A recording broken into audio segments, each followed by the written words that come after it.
All right, guys, we have got our preview here for the Carolina Panthers, a super interesting team for a few ways, and obviously some major ways as well. We're going to talk through them. We're going to talk through the coaching staff, the roster, the schedule, some bets we've made, all that fun stuff. And we don't have to wait around too long. We've done this plenty of times so far. And let's jump on into it. The Carolina Panthers here, head coach Dave Canales, a good offensive mind, at least. It was a miracle that he got this offense doing what it did just in general last season. They were like a 20th type offense in preseason. I imagine most people had just the personnel itself ranked in the bottom 3 or 4. So getting the offense moving toward average was a really, really, really good achievement there. And again, we'll talk about him in a sec, but theoretically reviving Bryce Young's career when that looked completely dead as well. Can take a little bit of credit for that. We'll talk about it in a bit. But again, did well enough and did what he could with a roster that is really, really not very good. Defensive coordinator, Avero is the guy. Came from Denver a couple of years ago, and this is his second year here. Interesting, and I think he's a pretty good D coordinator. Again, we're going to talk about the roster, which I think defensively is not very good, and he's kind of having to deal with a few of those things. But I do think he's kind of talented, and we'll see what that looks like going forward here as well. So I don't dislike the coaching staff here. It's decent enough. I don't think it's anything great just yet, but decent enough for now. Let's talk through it. Mr. Bryce Young, he is the main thing to look at when you look at this football team. He had such a resurgence, you can call it, and he was genuinely such a cut above what he started as in the first year and 2 games. It was almost unbelievable. It's such a gigantic jump. And you got to give credit because a lot of players probably give up on themselves, give up on their career in situations like his. Got a little bit lucky with the way he came back. I don't want to say lucky because it was a car crash for Andy Dalton. And I imagine, Bryce Young's not saying, thank God he got into a car wreck, but like, they got him another shot and he took full advantage of it. And again, a really big step up from what he was. I have to keep saying that because I think there's this, I thought he was right about average over the last 8 games or so. There were some really big games in there. Again, like that Falcons game, I thought was a nothing. It was a really bad defense that had just been dealt with in the playoffs, and there's not a ton, or before the playoffs, knocked out type stuff. Their season was essentially done, and it's not a lot you can really gain from that. He had a really great game there, obviously. Some of his tape obviously was better, but he also had some really bad games down the stretch. He was really horrible in that Tampa game.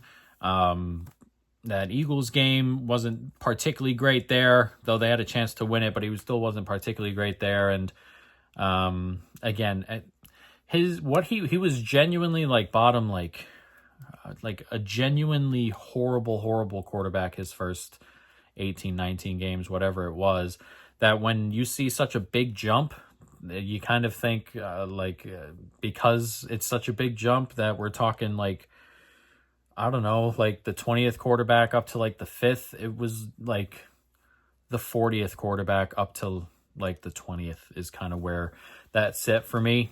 He's a little bit lower than that for me. Again, there's still things to work on, and I'm not writing him off completely. I just think the hype was just a little bit out of control toward the end of last year. The sample size wasn't very big. Again, he was metrically, it was slightly below average if you heavily weight the last 8 games, completely ignore the first season and 2 games altogether, and like lightly weight the first like couple of games he came back. Like he was still slightly below average in terms of being a quarterback.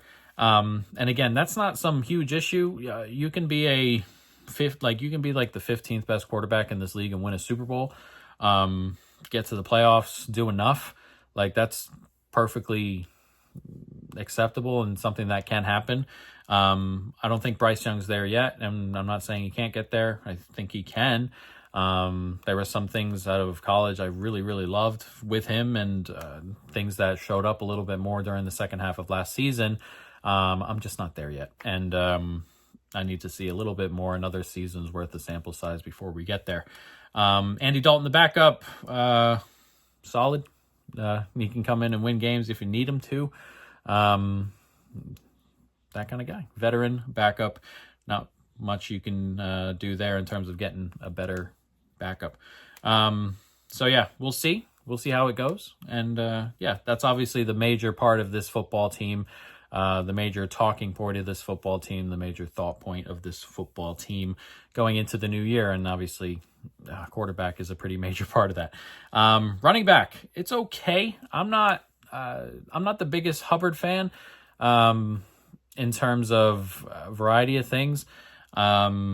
His advanced stuff is over the top, and I think a lot of that is over the top because the offensive line is so good run blocking. It's a top 10 run blocking unit, and there are a lot of big bodies there, and he gets a little bit extra space. But he's not a bad back at all. There was a while there where after he got drafted, there was a year or two there. It was like, we're just going to find a new running back. But he ended up, carving out himself a role and eventually taking over the backfield. And he's done very, very well for himself, considering he was a 4th round pick, I think. So again, not anything spectacular for me, but solid. Rico Dowdle, another one I'm not in love with. I know some other people like him and some stuff like that. I thought a lot of what came of him last year was that there was nothing in that running back room, and he just got a load of carries and a load of I don't want to say dead game carries, but they were down a lot, and they had a backup QB, couldn't throw a bunch, and you're getting extra stuff there, just in terms of running the football. You're getting 2nd and 5s and the defenses and quarters, and you're getting an extra couple of yards there, and that's kind of what that felt like rewatching his tape and stuff. But again, a solid backup. I'm not gonna.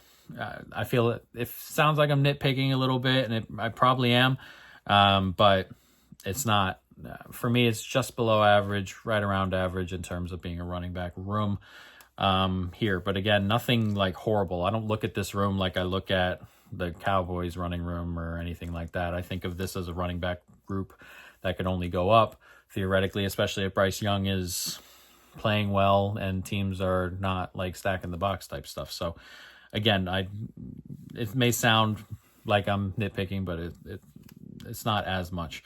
Wide receiver is an interesting room. Interesting room. There's some interesting pieces here.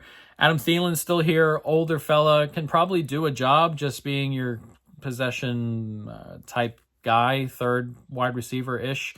Kind of okay. It's okay. Nothing special right now, obviously. And as he gets older, it declines a little bit. But again, it's like how I described DeAndre Hopkins in Baltimore, where I don't expect him out there every play, and I don't expect him out there, going 8 for 90 every week.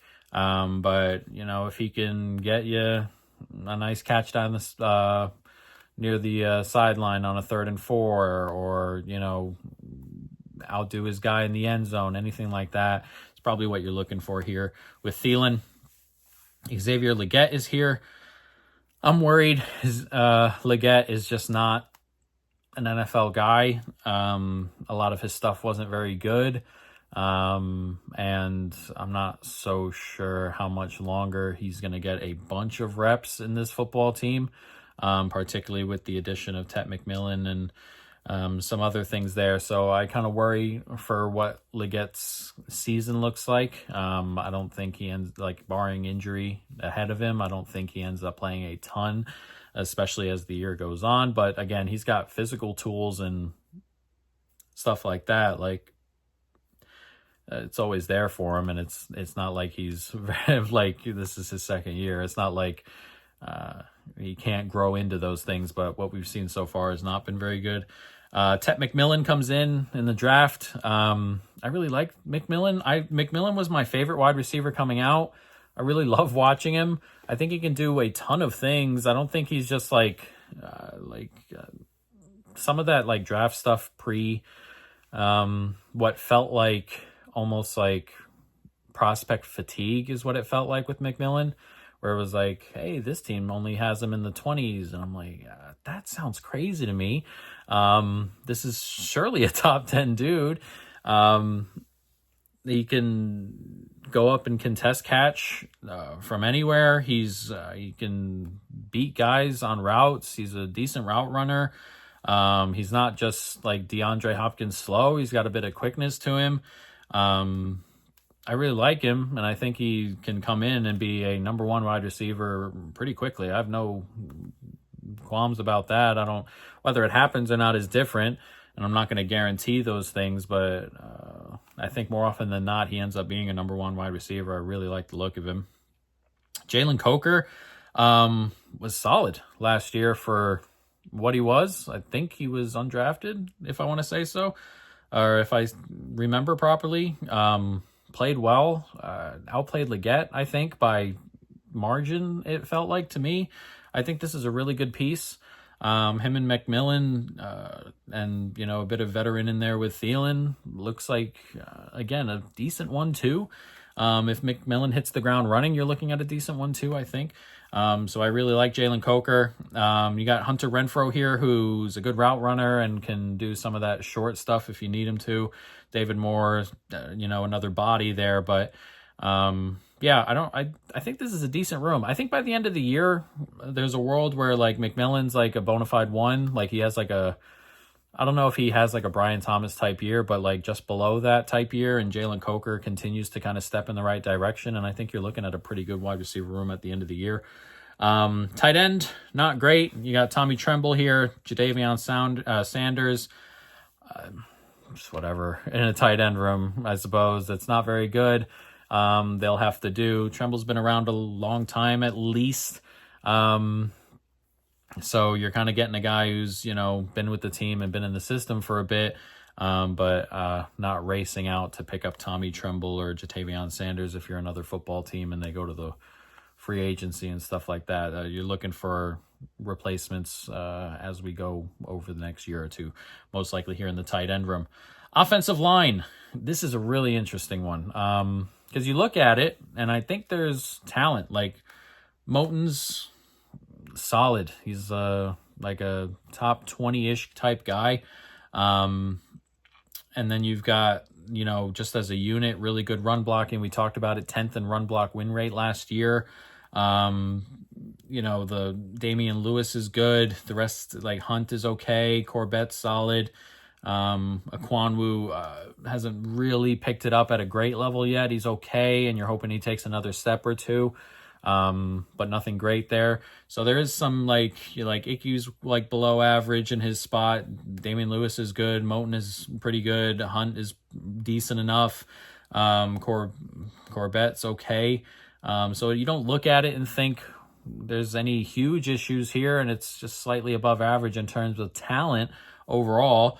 And then the run blocking is nice. And then you look at what they did in the pass block last year, and they're 30th. And we had a little bit of this discussion with the Jacksonville Jaguars with the defensive line, where you look at it and you got Trayvon Walker and Arik Armstead, and then Josh Allen is, of course, a top 15 edge rusher. And then you look at the team and it's 32nd in pass rush win rate and 27th in run block win rate. And it's just not working on the field. And that may be a defensive coordinator thing. That may be a weird timing type thing. And again, I'm not saying that this can't move up in the right direction, but for the moment, it is right around average for me. And until I see the pass block stuff move up, I can't move it toward that top 10 where theoretically you kind of look at the talent and think we're not far away from there.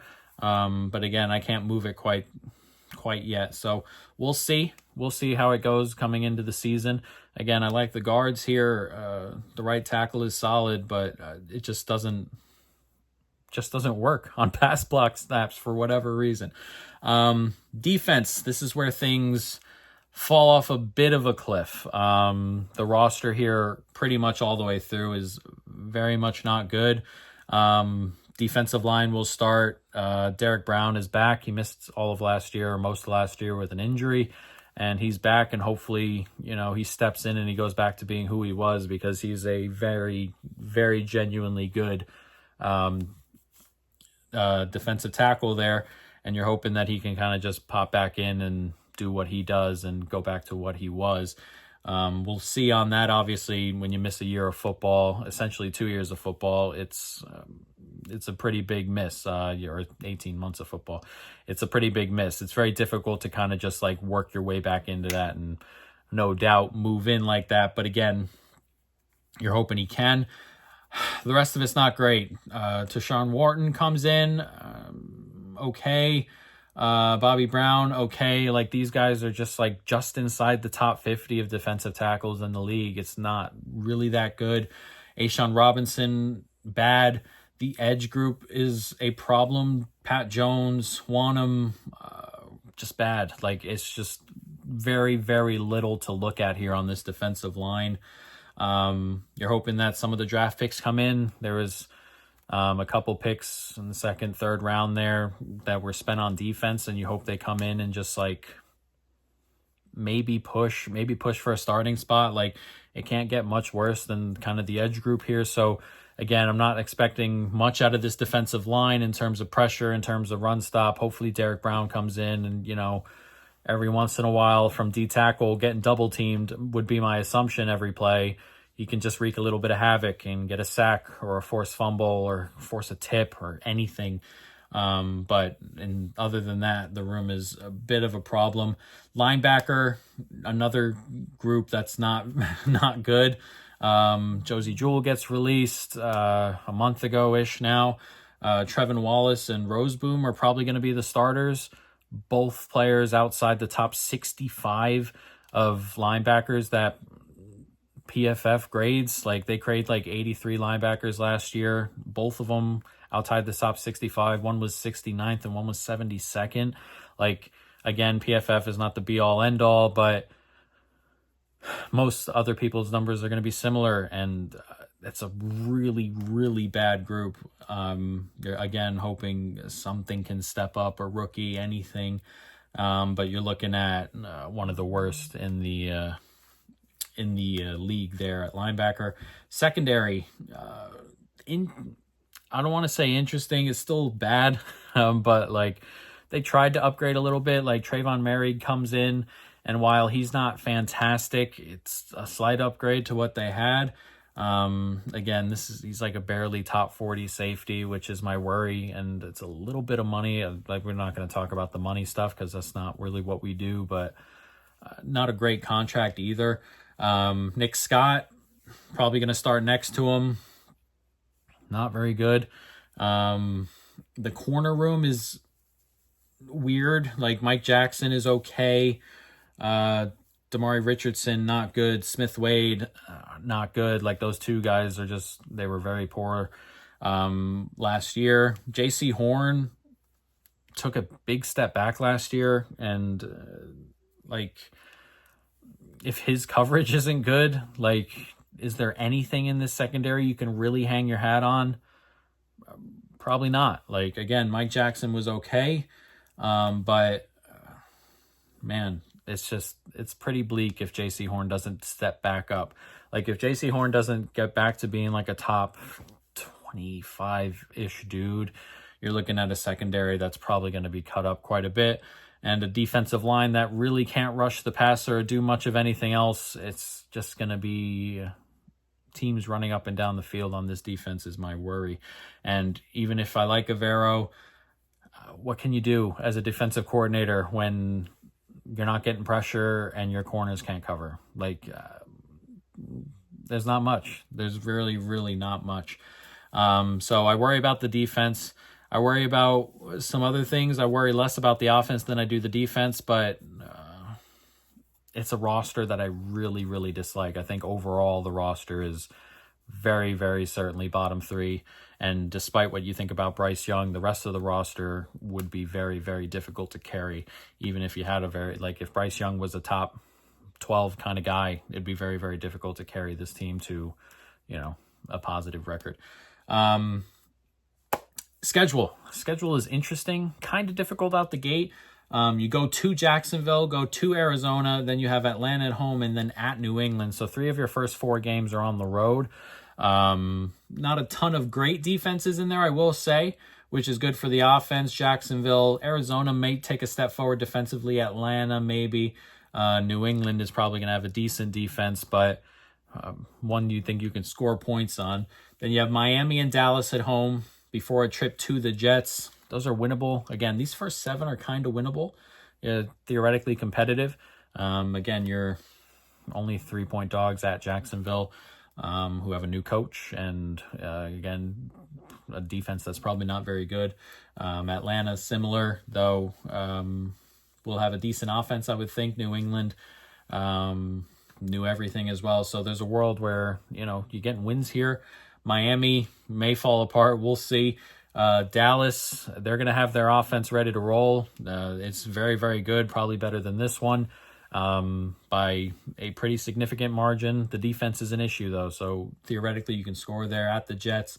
And then it kind of gets a little bit difficult here. You got Buffalo, at Green Bay, New Orleans, and at Atlanta, at San Francisco. So 3 games, 3 and 4 on the road, in Buffalo right at the front of that at home. So a very difficult stretch there before you take on the Rams before your bye. And then after the bye, not easy either. You go to New Orleans in a division matchup. Then you play Tampa, Seattle at home, and then at Tampa to end the season. So again, not easy. Tampa theoretically is the cream of the crop in the division.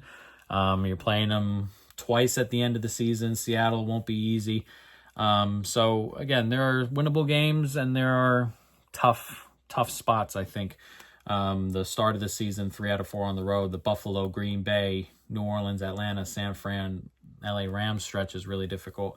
So my issue is the roster. Again, in spite of Bryce Young, even if Bryce Young takes a major step forward and is a top 15 guy, there's a world where the roster is just not good enough, and the defensive roster in particular is a bit of a worry for me. So we have a couple bets, one to the downside, one to the upside. Carolina Panthers under 7.5 wins at -160, a $2.31 bet for us in our challenge. A lot of tough spots on the schedule, and I'm having a really hard time seeing this defense stop anybody. So even if the offense is good, which I can kind of be skeptical of, I'm kind of skeptical of Bryce Young's just in general.